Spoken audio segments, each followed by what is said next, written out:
अस्सलाम वालेकुम friends, everyday science YouTube channel की एक नई वीडियो में मैं आप लोगों को खुशामदीद कहता हूँ। दोस्तों, आज की इस वीडियो में हम सीखेंगे कि अगर कोई बंदा एक डाइस यानी लूडो का दाना और एक कॉइन यानी कि एक सिक्का उछालता है एक ही टाइम में, तो उसकी हम ना कि फिर सैम्पल स्पेस कैसे बनाएंगे। तो उसकी सैम्पल स्पेस बनाने के लिए सिंपल आप लोगों ने इस तरह का एक टेबल बना लेना है।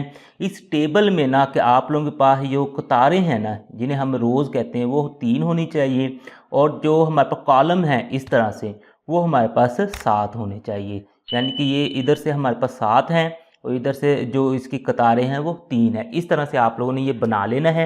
ये जो है ये हमारे पास होता है जी इसका ना कि डाइस का। तो इधर हम लिख देंगे डाइस। इंग्लिश में बना रहे हैं तो इंग्लिश में डाइस लिख दें, उर्दू में बना रहे हैं तो उर्दू में इस तरह से डाइस लिख दें।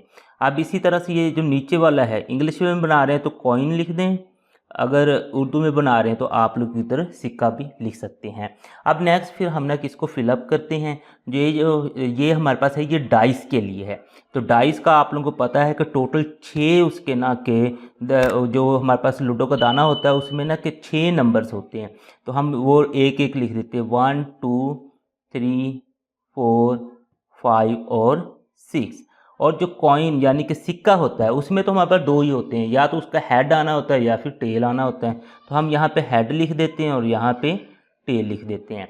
अब हम इनके ना कि जोड़े बनाते हैं। तो जोड़े बनाने के लिए हम सबसे पहले हेड को लेंगे और इन सब के साथ मिला के लिख देंगे, यानी कि H1, उसके बाद फिर H2, H3, इन सब के साथ हमने ना कि मिला के H को लिख देना है, H5, और फिर हमारे पास आ जाएगा H6। अब हमने टी को लेना है और इन सब के साथ मिला के लिख देना है।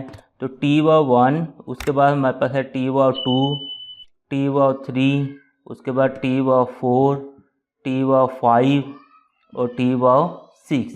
तो इस तरीके से आप लोग इजीली एक डाइस और एक कॉइन की सैम्पल स्पेस बना सकते हैं।